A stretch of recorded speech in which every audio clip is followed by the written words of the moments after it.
Wonderful. And welcome. I really enjoy doing these sessions. Look forward to sharing information on ARFID, and there's so many new people that are joining the group and just have general interest. And I just want to share with you tonight maybe a different view of ARFID. A lot of you I know have come through different pathways to get here. There may have been avenues through hospitals, pediatricians, dietitians, speech pathology, exposure therapy. And the story I hear so often is that these things, although some of them may work in some instances, and depending on the age of the person with ARFID, there just seems to be something missing. So I want to delve a little bit into it, want to go behind the scenes and show you what I've found out about ARFID working with clients for many, many years and what's worked for my clients. So I'm going to share that with you. It's going to go for about 35 minutes, maybe 40 minutes. If you've got any questions or something I've said piques your interest in something, pop it into the chat because at the end of the session, I'll go through the chat and I'll just work my way through those questions. So sit back and relax, and I'm pretty sure this will be an interesting half an hour for you, and look forward to your feedback. I really love, I really love this picture on this first page. There's lots of different ways we can show perception, but this one really hits home for me.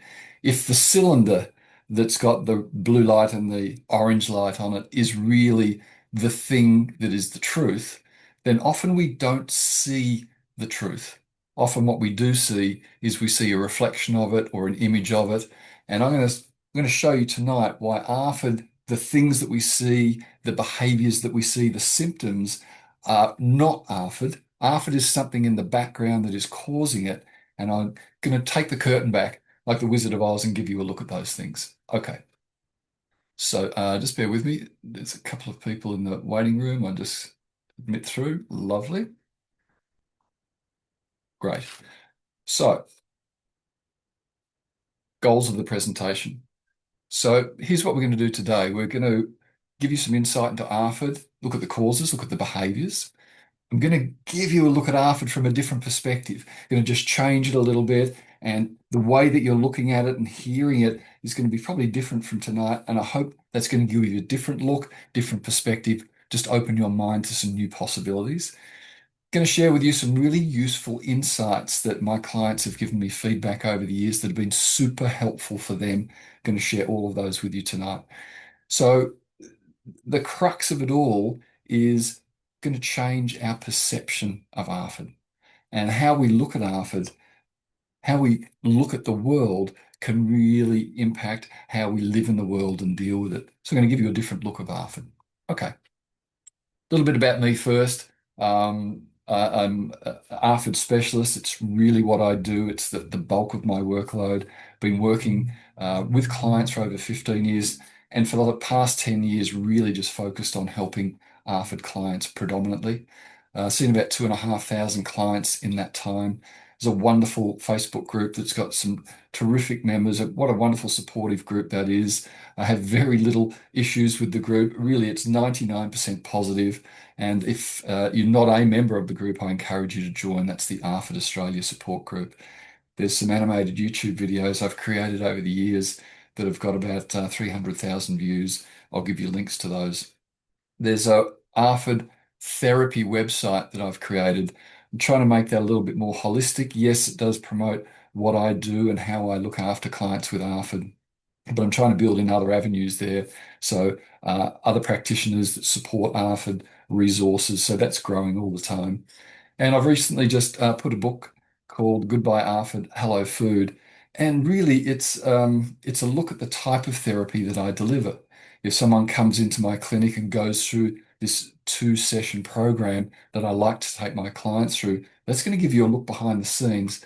That's the cover of the book. It's not a plug for the book, by the way, but certainly if you do buy that book, you're going to get a nuts and bolts look of the therapy. Bear with me while there we go. Okay, so topics to be covered. What is ARFID? Yes, we're going to cover that. The interesting thing is not everybody develops ARFID. If we've got 100 people in a room and they're subjected to the same type of trauma, or they have a similar type of personality. And all of a sudden, we measure their response to food after a period of time. We might find that only two or three or four of them have developed ARFID and the other 96 haven't. Why is that? So obviously there's more at play than just trauma, just sensory. There's something else going on. We'll have a look at that. I want to show you where ARFID lives in the mind. Now, that's a really weird thing to say. A lot of people say, well, I'm me and I know all there is about me, but the mind is very complex. It's a wonderful mechanism, and ARFID lives in a very specific part of that mind, and I want to share that with you. The instance of neurodiverse, autism, ADHD, heightened anxiety, they seem to be increasing. In fact, they are increasing with ARFID, certainly in the work that I see, particularly over the last 4 or 5 years. So I want to touch base on that as well. Going to show you how to create connections and empathy with, the teen, the child, and the adult with ARFID. Talk about perceptions and interactions. An interesting one is disassociation. Most of the clients that I see are so close to their problems, so close to their negative feelings about food that they just feel it's them and there's no way out. So we're going to look at a way of disassociating ARFID from the person, putting some distance there so we can get some breathing space and really look at ARFID from a new angle. I want to talk about the recovery path. I think this is very important. So many clients ask me, prospective clients say, what can I expect? What does that recovery path look like? Is it different from adults to children to teens? So I want to touch base on that. And also want to be holistic and look at other mechanisms, other professional services that can bolt in and really be of benefit. Okay. Here's the myths of ARFID. There are only six there, but I'm sure there's more, and you've heard them all, there's no doubt. I'm not going to spend too long on them. I'm sure you've heard people say, don't worry, it's just fussy eating, it's picky eating, they're going to grow out of it. Yeah, with ARFID, we know that's just not the case. Some people say it's attention seeking, they're doing it deliberately. There's a secondary gain going on. And there's no doubt that there may be some of that in a small minority, but typically that's not the case. You've obviously heard, if a child's hungry enough, they're going to eat something new. And that's the well-meaning auntie or uncle who says to somebody, just give me your son or daughter for the weekend. Don't worry, I'll look after them. I'll get them eating by the weekend. It doesn't happen. People just don't understand that this is an eating disorder, a mental health issue, and there's more to play than just someone not wanting to eat. And typically with ARFID, although some people have managed to change themselves and expand their food groups, what we often find is that people don't grow out of it and it does follow them through their life. Many of you out there are potentially parents of a child with ARFID, and you may have been told that you're not being strong enough, you're too accommodating, come on, you've got to be firmer. The child just typically will stop eating or create more stress. That creates more difficulties in the home. No, that's not the way to go forward. And you know what? The last one is really interesting. I've seen young children live off very small amounts of food. The human body is unbelievably good at surviving. No, not long term, by the way, there's the issues down the path, but I've seen many young children, just one, two, or three foods just seem to get by. Our goal is to help them have a little bit more. Okay. This is the same picture that we saw on the front page, and this to me is ARFID. So what we see on the screen, the circle and the square with a light around it, are they sensory issues? Are people saying, I just can't do it? Are they pushing back and refusing? Or maybe there's a blue one there. Maybe there's disinterest. Maybe are they fussy eating? Are they dropping foods? Is there food jagging going on? So that's what we see in the world. But if we take a step back and we look at the thing that is the cause of that light on the screen, well, that's the truth.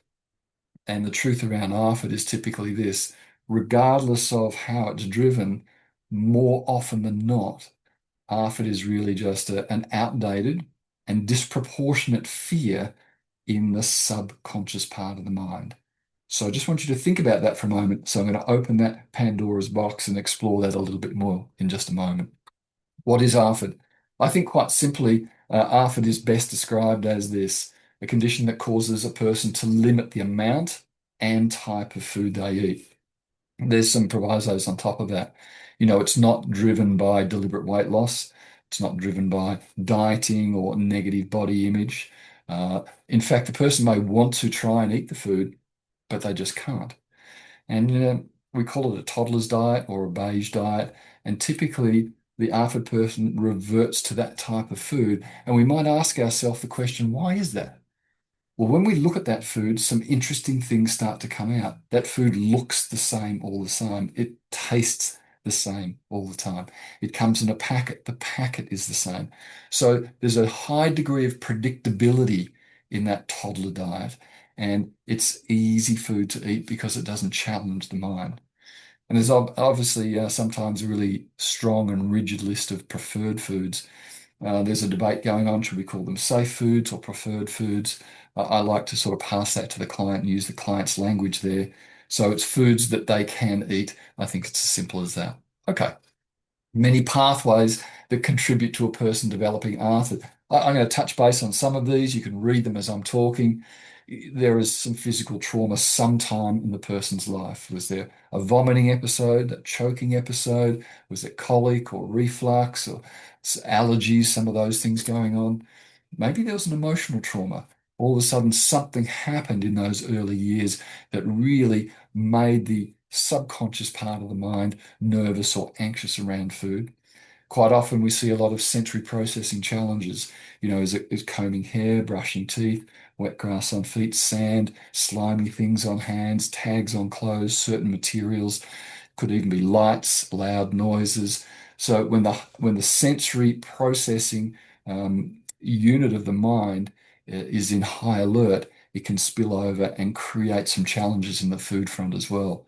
Anxiety is very high when it comes to ARFID clients. So when the anxiety is high, the body's on high alert, the mind is on high alert. Doesn't take much to tip us over the edge. Interestingly, a lot of tongue tie and hypermobility come through. Hypermobility can sort of be two areas. It can be the flexibility of the joints, which most of us know about, but it can also be the motility of the bowel. And when the motility of the bowel is not moving food through in the right way, sometimes there can be constipation. Constipation can lead to pain and discomfort, create some issues with ARFID. Neurodiverse, as I mentioned before, I think is increasing when it comes to ARFID. And some things that are part and parcel of neurodiverse might be some rigid thinking, might be that comfort zone is very strong. So that interplay with ARFID can sort of just turn the volume up on it. ADHD is also there with ARFID. Sometimes my ADHD clients can go all day without thinking of food or drinking. So food is just not high priority. And it's very easy for some ADHD people to be easily distracted or focused elsewhere, lose interest in food. More and more, this term of interoception or interoceptive awareness is being heard. And really, that's just the signals within the body. Is it hot? Is it cold? Is it hungry? Is it satiated? Is it thirsty? So sometimes those signals are interrupted. They can be interrupted by trauma, or they can have just a natural imbalance in them. So that's something else to be aware of. Personality traits, of course, can come in as well. There's a PDA, ODD in there as well. And also, there's a certain type of personality that has some stubbornness involved with it, and we see that play with ARFID as well. I like to look at this ARFID equation. It's simple. Yes, there's lots of layers on top of it, but this is a really interesting way of looking at ARFID. ARFID to me has got to have one or more of those two initial boxes you see. There's got to be some sort of trauma event and or a personality trait. So one of those two things have got to be there at the beginning, and quite often we see that two of them are together and overlaid. But that's not enough. I mean, there can be a trauma around food, and a majority of people will move through that and not develop ARFID. Personality trait can be there, and of course, not everybody with that personality trait develops ARFID either.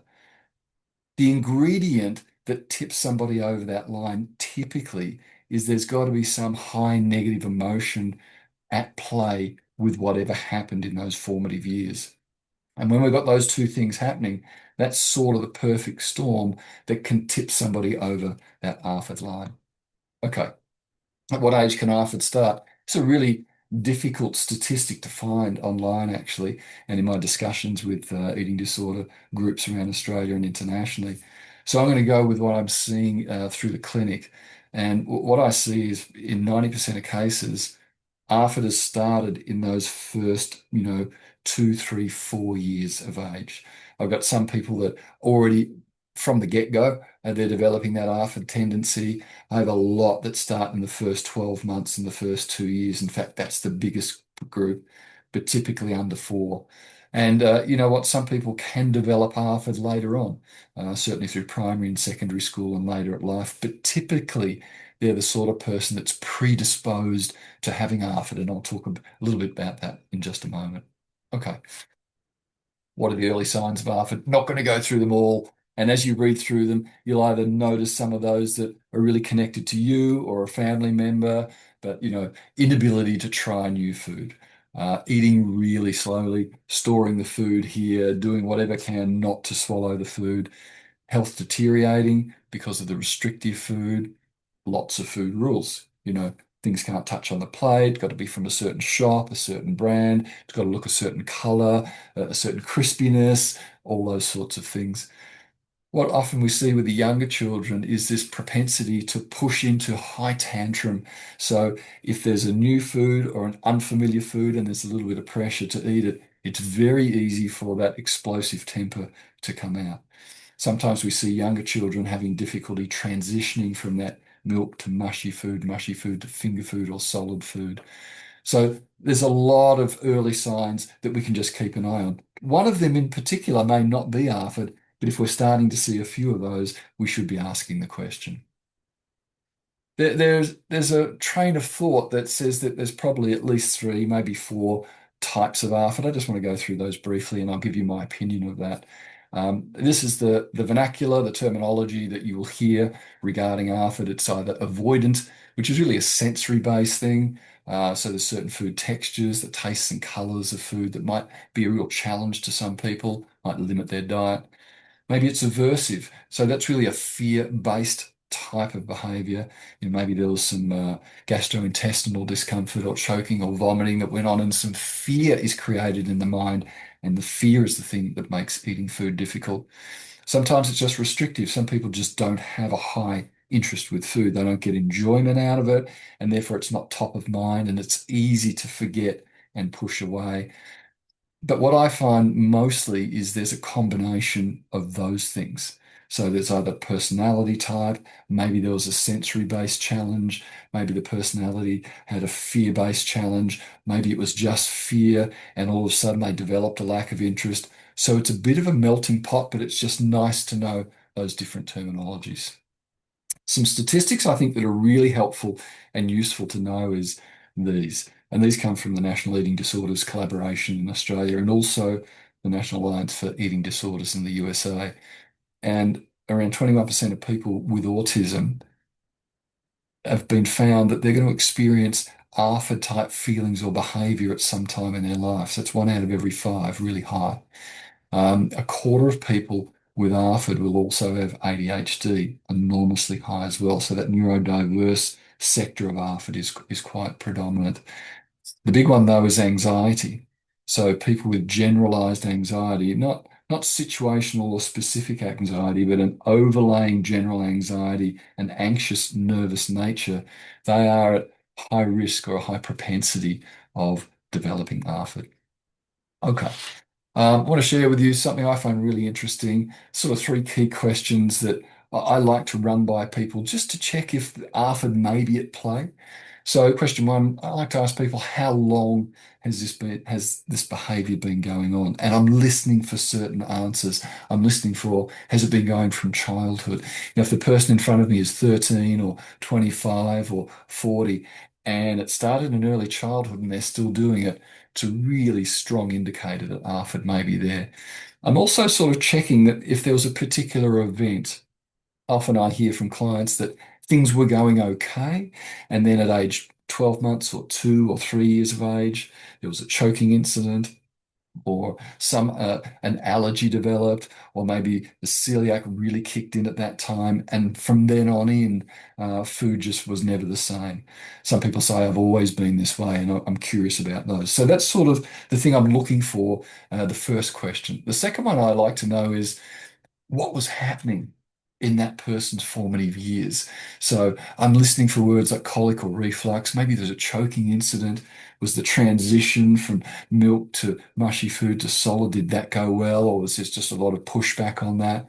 Was there a lot of constipation and pain, not only in the early years, but seemed to go on for a long period of time? Allergies are something that are really predominant in ARFID people as well. Is the child or is the person anxious? Have they got a cautious nature? I'm listening for stories. Was there separation anxiety when they were younger? Pardon me. Um, are they quick to tantrum? Are they fearful of other things? Many people come in and recount stories of fear of thunderstorms or dogs or strangers. It's that mind is really like on a high alert. Okay. And I'm also seeing more and more this really determined and stubborn nature. Now, I love that because that type of person is going to stick at things, they're going to see it through. But if we overlay that onto difficulties with food, that can be uh, that can stop them from moving forward easily. So I'm keeping an eye on that as well. Neurodiverse, autism, some rigid thinking in there, some just dislike of change. And I get that. If we're eating something and it's okay and we're happy with it and we like our safety zone, we sort of push back on people saying, come on, would you like to try this as well? When we don't really see the need for it. Autism and sensory challenges a lot of the time go hand in hand as well. And we spoke about ADHD a little earlier and interoception. The question three, this is an interesting one. I often get people to use their imagination for me. Imagine that in front of you there's a plate, and on that plate is food that you don't eat at the moment. And I want you to imagine that you just decide to reach out and pick up some of that food. But as it starts to come towards your mouth, something in your mind starts to happen. And I say, don't look for the logic in it. They're just feelings. What is it that starts to happen? And if people are saying, I feel sick, my mind says, no, I can't do it, that starts to give me some insight into what's going on and potentially if that person is someone that needs some assistance with ARFID. Here's an interesting one. The type of client that I predominantly work with is aged, 8, 9 and above. And there's a real good reason for that. In those early formative years, the instinctive or the subconscious part of the mind is really strong. So the world is experienced, and if there's a pattern there, the pattern goes straight through. There's not a lot of conscious filter challenging it and working it out. By the time we get to sort of ages 8, 9, and plus, we're starting to develop stronger logic, concepts. We can use our imagination. We're getting better at emotional regulation and reasoning. So by the time someone gets to that 8+ age group, all of a sudden they're ready for more a blend of talking and logic and connection. They can also deal with psychology a bit better, the CBTs and the eating disorder programs. In the early years, it's really connecting with that child on a more base level with the exposure therapy, speech pathology, those sorts of things. So there's different sort of therapies that can be beneficial for different age groups. Here's some useful concepts that really help clients to better understand their mind and better understand ARFID. I'm just going to touch on them briefly and then I'll move through. Got two minds. This is a revelation to many people. There's a conscious mind and a subconscious mind, and they do completely different things. So as we move through our day with our school and our work, we're typically using our conscious mind, but underneath that, a whole lot of other stuff is going on, and that's where ARFID lives. To personalizing things. If we just think that we've got this problem or this feeling, then it's really difficult to get our teeth into it or to understand it. But if we personalize it, if we can see it, if we can really get some clarity on it, then all of a sudden we can start to deal with that differently. Perception is key. You know, Really what we think in our mind is what we experience in the world. I'm going to talk about that in a moment. So if we can change our perception, if we can change the way that our mind thinks about something, we've got an enormous opportunity to help the ARFID person to think differently and experience food differently. Disassociation, I talked to you about that before. I'll touch on that in a moment. And there's this wonderful concept called scientific eater. What a great term that is.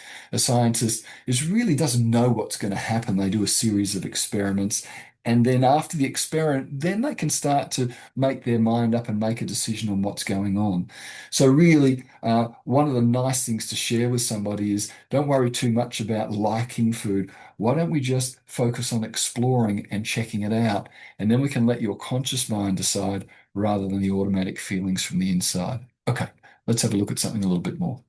How many minds have we got? I think I've given that away. We got two. They do different things. So that top mind is the one we take to school and work, and it's got our willpower, logical thinking, short-term memories up there as well. But underneath in this wonderful, powerful part of the mind is the subconscious mind. And sub just means under. So a submarine is underwater. So the subconscious means it's just under our conscious awareness. It's where our instinct is. It's where our good and bad habits are. It's where our belief systems live down there. Our automatic reactions to things, that's where they live down there. Really, really interesting. Okay. What causes ARFID?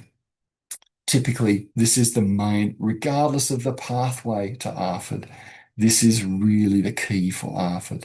ARFID is predominantly a strong negative or cautious feeling in that subconscious part of the mind that is somehow linked to food.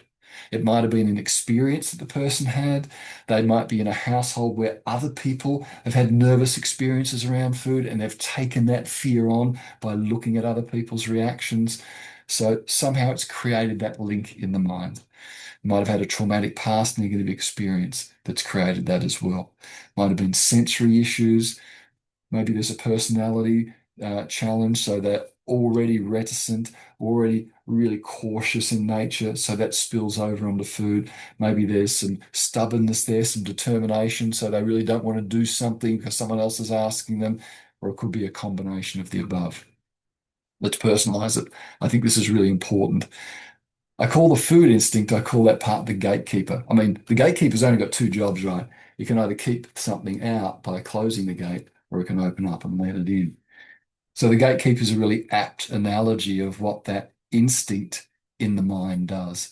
And instinct has really got two forms. We are born with some sort of instinct for survival, for procreation, a fight, flight, freeze.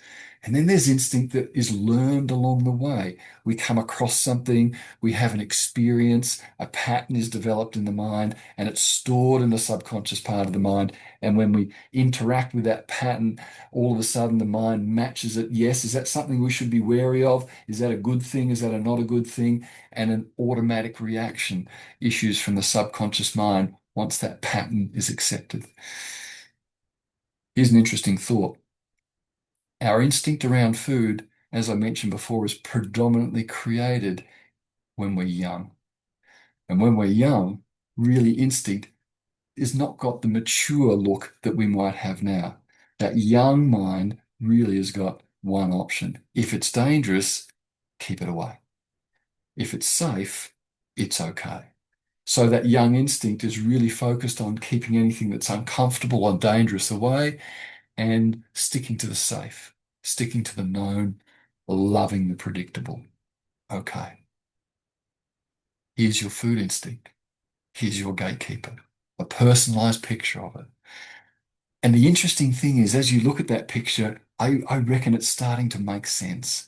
Because when you now think of the person in your life or you who might have ARFID, here's what you're thinking. Yes, the person is 10 or 15 or 25 or 30. I can see their age through my eyes, but the behavior that they're exhibiting is a very young behavior that's not matching the maturity of the body. And that's the reason why. Because young food emotions and strategies created by the subconscious mind as that young toddler, they continue unchanged. with the same intensity for years. They are not mature emotions. They are patterns that were created in the past that come out around food. And that's why not only when you look at somebody with ARFID, but the person with ARFID themselves gets so frustrated because they're mature, they're grown up, but the emotion that comes out around food is not, and they can't understand why. There is the gatekeeper. That's the reason. And the gatekeeper lives in the subconscious mind, not the conscious mind. That's why it's difficult to connect with. What pushes someone over the ARFID line? Well, it's not one thing. Often it's a combination of things. And you'll see on the graph there, is it childhood trauma? Is it neurodiverse? Is it sensory processing? Was there some trauma later in life? Was it an anxious or sensitive nature? Sometimes those are stacked. And just having one of them or sometimes two of them, people don't have ARFID. But if you've got enough or the intensity is strong enough, then it can push you up to that line where the subconscious just can't cope. And it says, you know what, we're going to keep food away in order to protect the person from these negative feelings that they're experiencing. So, how can we help somebody with ARFID? How can we help them to think differently around food? I really like this sort of graph. We've all got a comfort zone. We know that, and we know that we're doing things in our comfort zone because we feel confident. So that's what it is. And there's a panic zone outside of that. And the panic zone is something that the person with ARFID really does their utmost to avoid stepping into that red zone. But learning to let go of ARFID is the challenge. And if we can learn to do something, then I believe we can learn to unlearn it as well. So that blue zone is the learning zone. Now, some people are jumping people. They love to do stuff new and they've got no problems. Other people are really cautious. So the size of that learning zone can alter. The challenge with good therapy is to take somebody into that learning zone, which is outside of their comfort zone, give them strategies, make them feel safe so they can experience something and think differently and have a new way of doing food. And once they've done it once or twice, all of a sudden we can start to push that red zone back a bit. How can we help them think differently around food? Double dissociate is really important. Um, it's so important to give the client or the person with ARFID an understanding it's not them.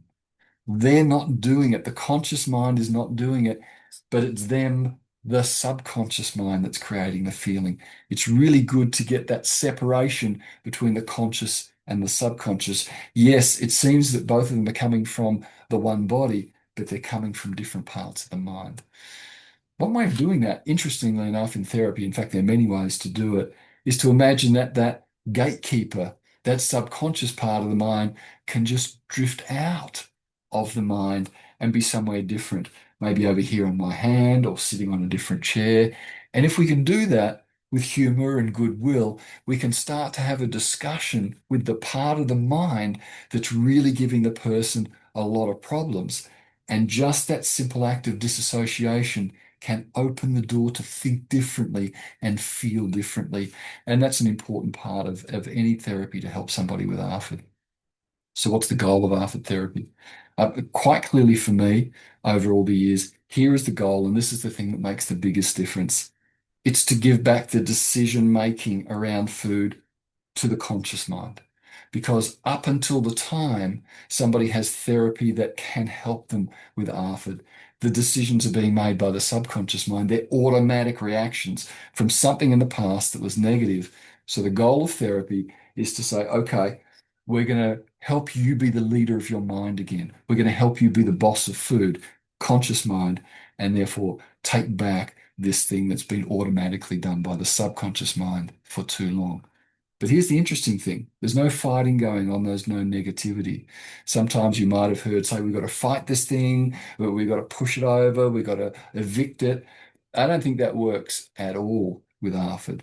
I think if we can come to an understanding that a part of the mind has been doing a pattern or a behavior for a long time for what it thinks is a good reason, then all of a sudden we can negotiate with that part and say, hey, nobody's angry with you. But the way that you're protecting this person now is not relevant. It might have been helpful in the past. It's no longer helpful. So we're going to find a way and we're going to negotiate change. It's all about perception. I tell a small story. I'll keep it short, but I think this sort of highlights what perception is because perception rules our lives and it certainly rules ARFID.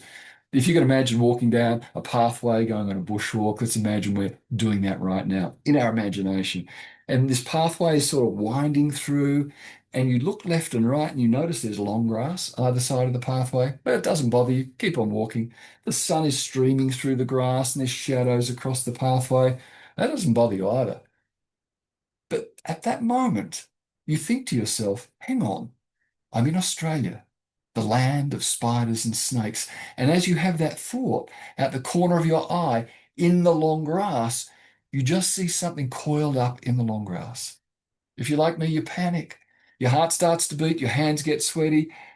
You just feel absolutely overwhelmed and nervous until you might take out a phone, you might shine a light on that thing to get a better understanding of it, and just you can just see that it's just an old garden hose that's just coiled up there, and you start to relax.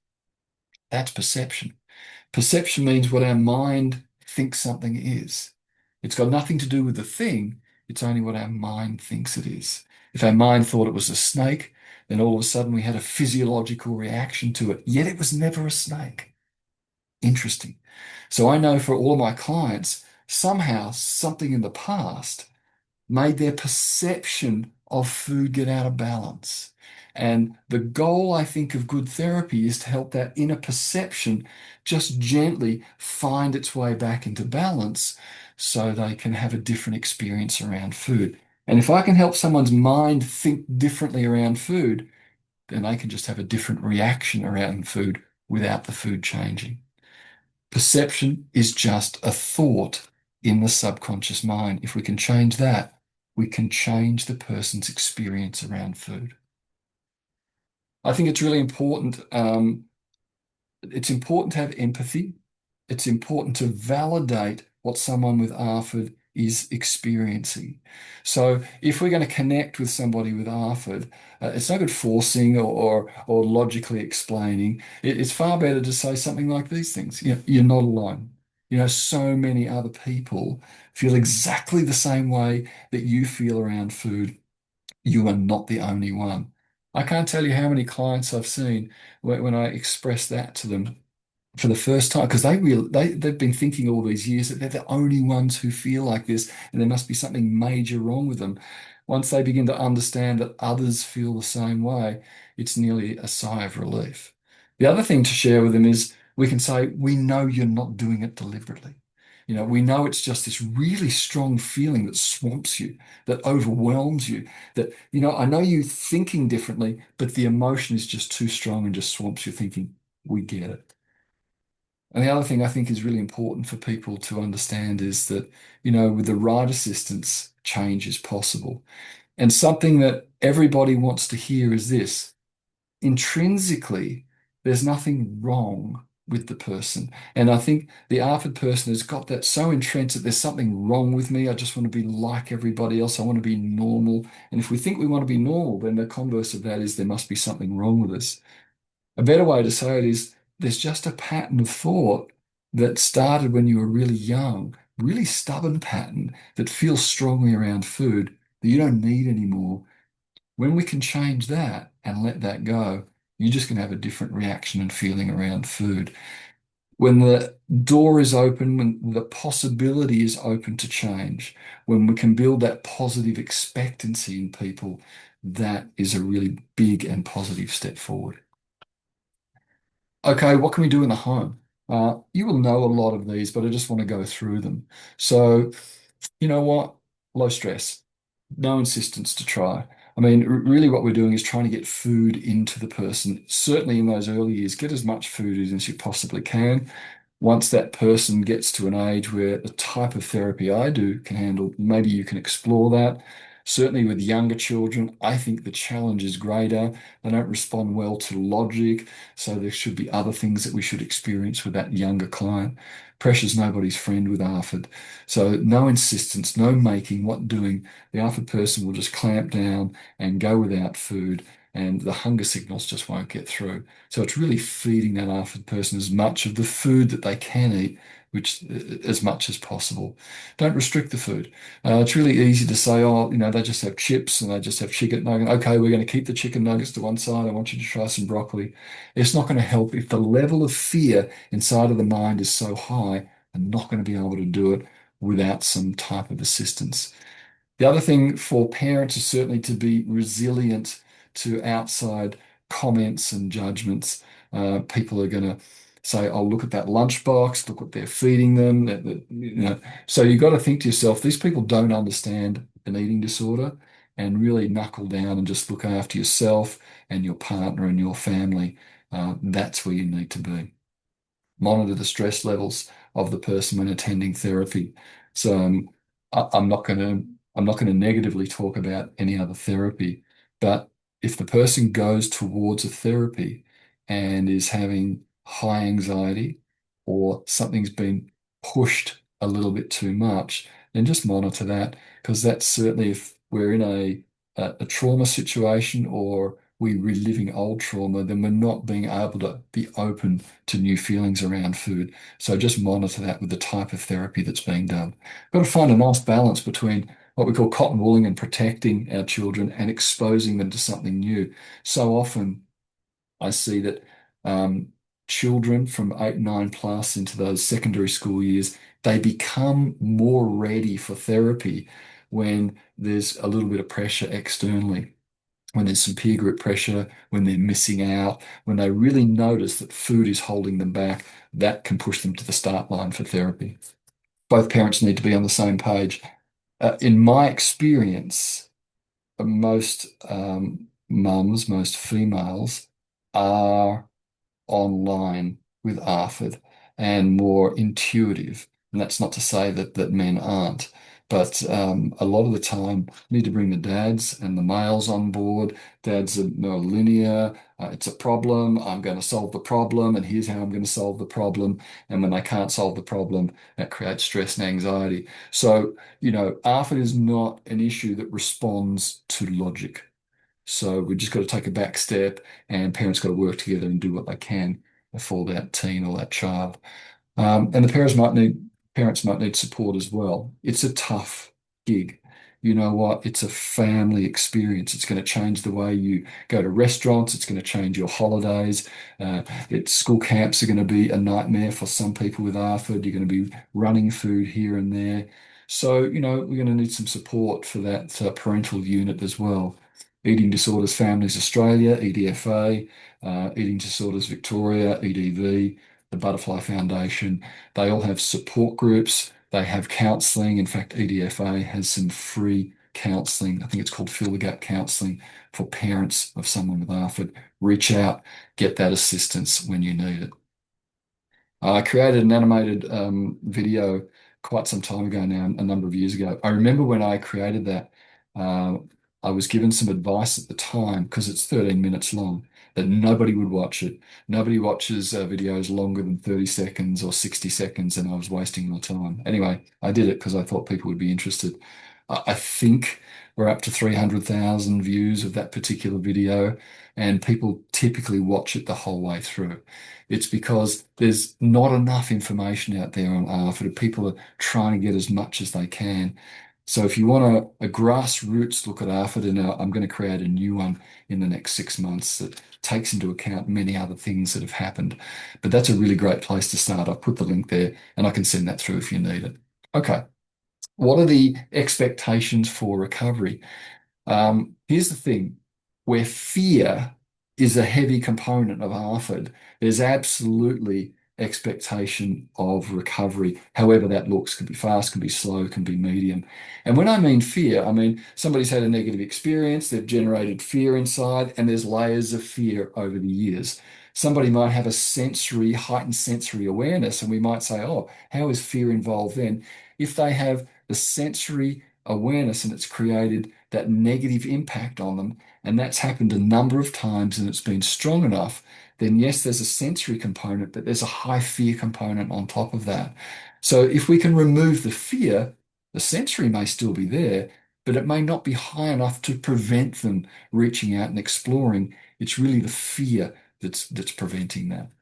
You know what? And someone with rigid thinking or high determination or stubbornness, all of a sudden, I found that if we can focus on areas in their life where they've been able to experience change, even if it's small, where they've been behaving one way, and then all of a sudden they found that they could do something new or or behave in a different way or feel differently. If I can tap into that, then I can often bring the person to experience how they did that change. And we can bring those resources across to ARFID and we can start to make some nice, small, gentle changes with ARFID that they can build on. And I often say that the way we learn to do anything in our life is the way that we learn to do ARFID. So we shouldn't expect people just to jump in and do change around ARFID one particular way. It's really whatever their learning style, that's what they're going to do. Okay.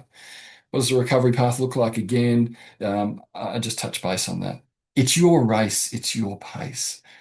The job of the therapist is to open the door for change, is to enable the mind to have a different experience of ARFID, enable them to see the world differently. And once that happens in the mind, all of a sudden the door is open and change is possible. And the big goal here, and this is a revelation for many clients, the goal of therapy is not to like food. Too often, people with ARFID have been to many different therapies and they've seen their parents liking it, their siblings, their friends liking it. So they go in with a preconceived idea that when this food comes out, there's a lot of pressure on them to like this particular food. I'm at pains to say to people that is not the goal of therapy. The goal of the therapy is to give you an understanding of ARFID so we can diminish the fear that you have around food so that you can reach out and explore new food and decide for yourself if you like it or not without the old feelings swamping you and holding you back. The goal is not to like food, it's just to be able to explore it. And once people can grasp that concept, that takes away an enormous amount of pressure and opens the door for change as well. Okay. The therapy I provide is different to many other therapies, and it can be different for younger age group to older. When we've got the secondary students and adults in there, they've got a lot of skin in the game. They've been doing it for a long time, and you know what? They want change. They don't believe they can get change. They don't know how someone like me in an hour and a half can start that change happening, but they've got skin in the game and they want it. And that's why the success rate for that sort of age group is quite high. When we're younger, we don't have as much skin in the game. We're there because mum brought us there, or we're not really sure why we're there, or we're not connected to the good reasons for change. And typically, that's a little bit less. But the good news is that, you know what, those percentages I think are still pretty high, and definitely change is possible. Once we can diminish the fear and get someone to begin to reach out and explore food, then what we've got to do is keep that momentum and keep that motivation going. And this is where I think it's really important to look on this holistically as a real group experience. Yeah. So, there's we can connect with dietitians, occupational therapists, speech pathologists. So you need to have your group of people around you, and you need to, connect with the ones that are going to work the best. It's a bit of writing on screen there. Not sure where that's come from. We've come towards the end of the session. I hope that's been helpful and enlightening for you. It's a little bit left of center, I think, the view of ARFID. Many people come to ARFID and think that it's a biological problem. Like many things in our life, we can take a pill for it, we can take an injection for it, and the miracle is going to happen on the inside. ARFID is typically, it's a behavior, it's a way of thinking. Could have been from a trauma, could have been from just the way the person views the world. So we've really got to deal with changing the mindset, but not only changing the conscious mindset, changing that subconscious mindset. Once we can get that happening, then change is possible. And everybody's different. There's no one size fits all. So good therapy, regardless of who you go to, is going to look at the individual, get a good understanding of what their journey's been, what their strengths are, and then draw on those strengths to help them with ARFID. Fantastic. So I'm going to say thank you very much. I'm just going to go to, bear with me, I'm just going to have a look at the chat for a moment. Okay, my child fits every single one of those pathways. Okay, thank you very much, Lauren. Um, okay, someone mentioned COVID. I saw a a big spike in ARFID when COVID was around. So that was really interesting for me. And what that showed me is when the body is stressed, not only when the body is stressed, but when the community, when the household is stressed, when there's lots of unknown and we're in high fight flight, then ARFID is certainly more predominant. Okay. I'm wondering how we can get a recording. Yes, I'll make this recording available to everybody who registered for tonight. Um, what if your child doesn't see an issue with eating either restricting types of food, non-preferred food, but they know full well what a healthy diet consists of? That's a real challenge, and we do see that from time to time. Um, if someone is subsisting, is if they're getting by on chicken nuggets and white bread and their chocolate and their favorite chips and those sort of things, they may not have a high need or desire for change. They may even say from time to time that they realize it's not the thing, but they're in their comfort zone at the moment. Um, I suspect that good therapy can begin to turn the table for somebody like that, but that particular person needs to be at a starting point where they would like some help and like some change. So I'm going to call it out and say that's a challenge. That's that fence sitting person, and e-Gainsford, if you want to reach out and have a chat, you're welcome to do that. Um, Mine says, I'd like to employ food, so why should I change? That's sort of a similar thing. So when we're in our comfort zone, when things are working, why should we do something different? Why are you making me do something different? So that stubbornness, that rigidity in thinking, we just need to be mindful of that. And there may be some education needed, maybe some maturity needed. Not all people are ready for therapy at the same time. I often tell this story. I go to a party and someone says, "Oh, you're a hypnotist. I'm a smoker. Can you help me with smoking?" And I say, "Yeah, hypnotherapy is really successful for smoking." And they say, "Do you think you can help me?" And I say, "Come along in 2 days. I've got a spare time for you." And they look at me and say, "What, in 2 days from today?" "Oh, I'll have to think about it." And that tells me that although people are conscious of the problem and they know they would like to change, they need to be on the starting line for change in order to make it work. I'll just go through Glenn. My 10-year-old daughter is not diagnosed, but believes she has ARFID. And many of the terms, she's resistant to treatment. How can we encourage her to seek? Okay, there's a couple of ways I like to do that. Firstly, pick your battles, look at a couple of videos that are online, whether they're mine or someone else's. I've got a couple of animated videos that connect really well with kids.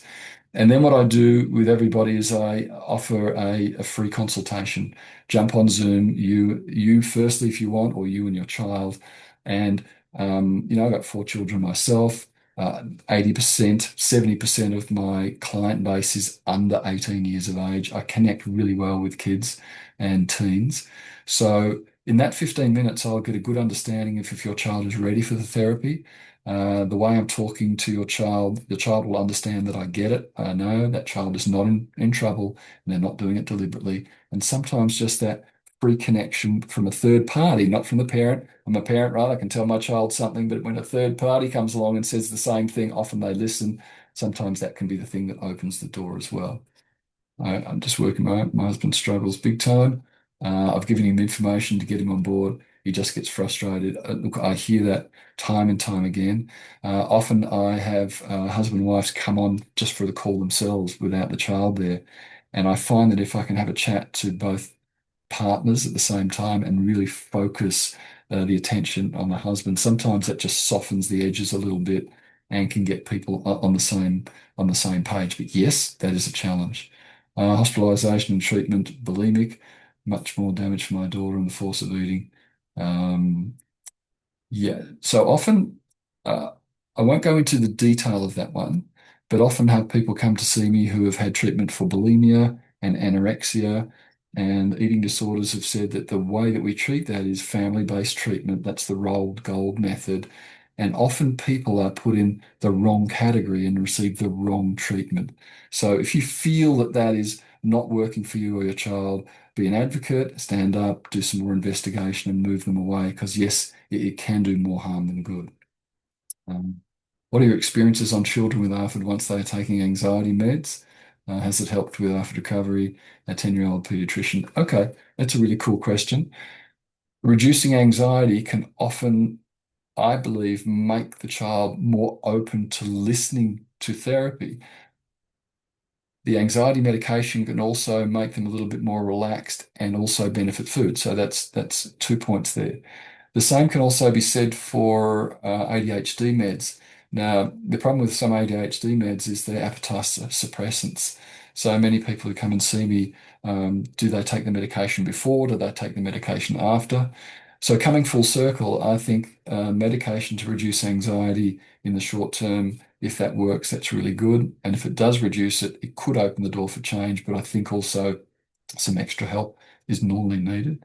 I've got a 6-year-old with ARFID. What treatment is best for this age? Sensory ASD based. Catherine, reach out and I'll give you some options with some other people in the industry. 6 is just a fraction young. I have worked with 6-year-old girls. They mature quicker than the boys. It's a 50-50 proposition. If they get it, they get it. If they don't, if they're not concentrating, then it can be a bit hit and miss at that young age. Another one for the 5-year-old. What's the best pathway to a diagnosis? Do we need a diagnosis to access therapies? Okay. Comorbidities.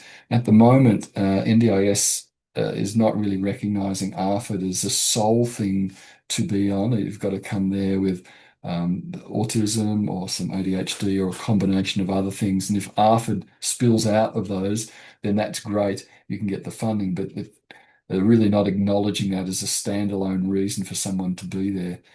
Depending on what therapy you're going for, if you're going into a hospital situation or ED clinic, they may put you through a channel to get diagnosed. Depending on the age of the child, I normally say this: if I see someone walk into a room and melt down because there's a tiny spider on the wall, I don't necessarily need to send them off to find out if they've got a really acute spider phobia. We can sort of see that. So if there are some telltale signs that your child has ARFID, then you can reach out to a number of different professional bodies, and you can start therapy without really being diagnosed. I don't think that's an impediment. Brilliant video. It's where I started with learning. Fantastic. Lovely. I'll send the video copy to everybody who's registered tonight if you haven't taken down the link that someone's put in there. Been diagnosed by a dietitian, psych, and P, but not recognised by NDIS, yes, which I was just speaking about. Thank you for sharing. My son is 22. Anxiety is definitely set in. He knows he's got to eat to survive. That's the only reason he eats. He says he has no interest at all in food. Okay, I see this a lot when people get out of the secondary school, get into adulthood, and somebody who's highly anxious, really the world is closed in on them. They believe that they can't change because they haven't experienced change. It's a loss of self-esteem, and all of a sudden they're in a very dark place and they don't believe they can get out of it. So for someone like Kelly, someone like this 22-year-old son, really it needs a combination of things. It's really building up self-esteem. It's opening up the opportunity for tiny change. It's also explaining ARFID in a way that connects with the person and hoping that those two things coming together will get some small wins on the board that the person says, oh, wow, I'm doing something different to what I've done for the last X amount of years, and then building on that and helping that person to move forward. Thank you for sharing that. Difficult to find allied health. Um, I've set up a page on the website trying to share allied health services, and I continually ask for people to share things that work for them in the ARFID world.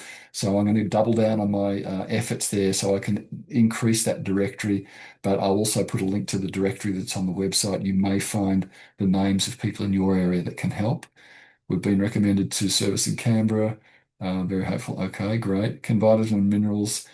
Look, I'm not at. This is from Louisa. Vitamins and minerals. Look, yes. If you go along to a dietitian and you talk about that, in my opinion, that's not the thing that will make the change.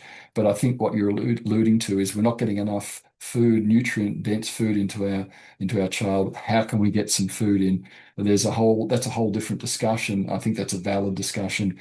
And on the Facebook group, if you do that search, you'll see lots of people talking about that. 5-year-old has ARFID, starting feeding with the OT. Is there anything else you think might? This is from A. Stockman. Please reach out, have a chat about that offline. Do you do a pre-session meeting to find out if they? Yes. So Kelly's, um, anybody, I say don't book in for the therapy session.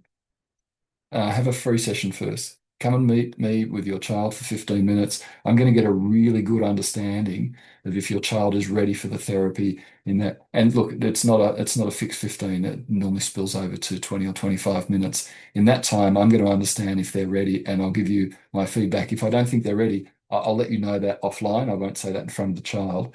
And it may be that they need to wait a couple of months or 6 months or whenever they're next ready, but I'll definitely have that discussion with you. We had endos in the early years helped. We've not diagnosis, however, the therapy is there a way of getting financial support? Phew, that's a good one. Outside of the NDIS, challenging. There is private health insurers, but they don't cover much as well. Uh, if funds are really tight, the only thing I offer is I have extended payment periods for services so that can be spread over a period of 2 months rather than finding in a lump sum. But again, I'll do some more research on that for you. My daughter's just been accepted for NDIS with her ASD, but frustratingly, have been told that diet not able to be funded, even though, okay, it's today that diet is no longer funded. The NDIS rules are liquid and have changed many times over the years. Without talking out of school, here's what works in the real world. If you've got an NDIS plan and you've got goals that focus on social anxiety, that mention food in there, and you are self-managed, then most providers will align their therapy to the goals in the plan and structure an invoice so that you can claim that self-managed. It's a 50-50 proposition if you're plan managed. And for someone like myself, I normally give an invoice and you can run that by your plan manager before committing to the therapy. And that's normally a helpful way to do it. This will help for a yo-yo effect. Sometimes we've increased eating and then a few weeks later we're back to limited food. So there's a term for that. It's called food jagging. So all of a sudden we do something, tend to overdo it, and the brain sort of shuts down, loses interest, we drop it. Sometimes people drop it completely. Sometimes people can drop it for extended periods of time and then go back to it. It really is a sign that there's just an overlaying anxiety that's close to bubbling over. So when it's not bubbling over, we seem to be able to do it. If something else is happening in the life, there's problems at school, boyfriends or girlfriends, feeling stressed, feeling threatened, then all of a sudden anxiety comes up and we start to pull back on food again. So that's something where therapy can definitely help. Also, what can you do when a child wants help, but the anxiety is so hard they struggle to engage? Good question. Definitely depends on the age of the child. Anxiety is something that is intertwined with ARFID, but is also a separate issue in itself. So I have some clients who come and see me for an initial session specifically to do with their anxiety. And when we have that one session and they start to feel really different and interesting, and maybe that anxieties come down, when they come in for the second session and we just do the ARFID therapy, they're in a better place to start that. So certainly I connect with what you're saying. Sometimes we've got to treat heightened anxiety separately from ARFID. There's some comments there. Are you able to support neurodivergent children with intellectual disability? NDIS. I think I talked about the NDIS issue earlier. Neurodivergent children, by the very nature, are on a spectrum. So certainly, if somebody is non-verbal, then that is somebody that would be outside the realms of the therapy that I provide. But certainly, level 1, 2, pushing in to 3. So certainly, level 1 and 2, absolutely. The therapy is really good for that. Um, uh, okay, that's comments. I hope that's been helpful and beneficial to everybody here tonight. I'm going to make a recording of this session and I'll send it all through to you. I want to say thank you so much for being part of tonight, all my wonderful questions. I hope you got a lot out of it. I'll send you through not only the recording, but all of the other things I promised. And please reach out for any comments or feedback. Enjoy the rest of the evening. Thank you.